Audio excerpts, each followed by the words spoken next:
everyone, welcome to Home Cooking with me Hema Subramanian.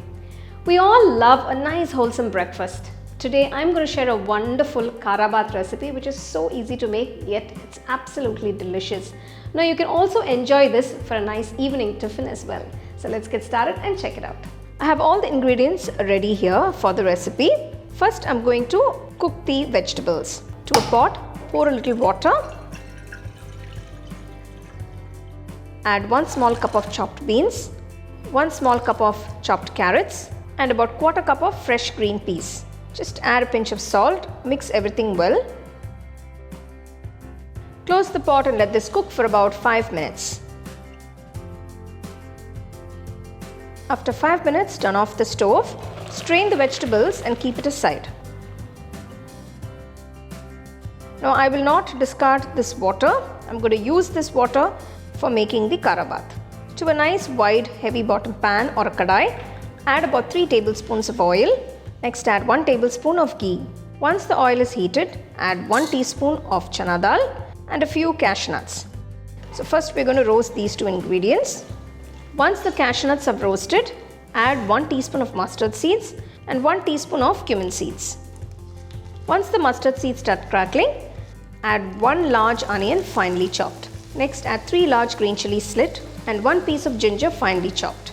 After adding the onions, saute it for just about a minute or so.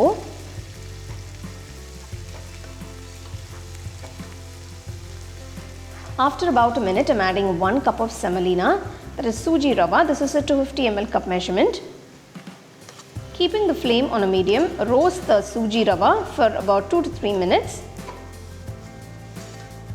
I'm adding about 3 cups of water. Now I'm using the water from the boiled vegetables. So I've got about 1.5 cups of the vegetable stock and I'm adding 1.5 cups of the regular water. After adding the water, gently mix everything. Now I'm adding 1 teaspoon of salt, about half teaspoon of turmeric powder. Next add about 1 medium-sized tomato finely chopped. After adding the tomato, add the boiled vegetables and mix everything well. Make sure everything is well combined. So close the pan and let this cook for about 5 minutes on medium flame. After 5 minutes, let's take a look at the Khara bath. Now to enhance the flavors and make it a little more tastier and richer, I'm adding about 1 teaspoon of ghee. This is entirely optional. I'm garnishing it with a handful of freshly grated coconut, a few curry leaves and a few chopped coriander leaves. So gently mix everything well. You don't need to over mix it.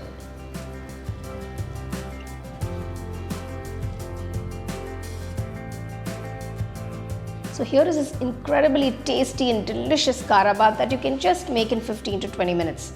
Now I'm serving it with some nice chutney and sambar by the side. You can enjoy it however you want.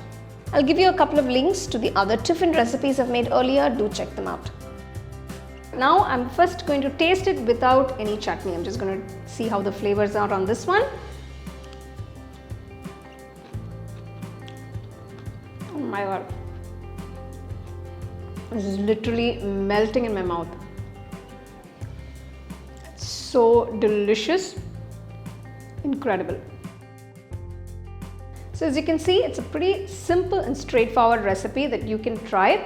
So make sure you follow all the steps to get it perfectly and serve it nice and hot. I'm sure everybody will absolutely enjoy it. So do give it a try and let me know how it turned out for you guys and share it with your family and friends. So for more exciting and wonderful recipes, subscribe to my YouTube channel and click on the bell icon to get your notifications.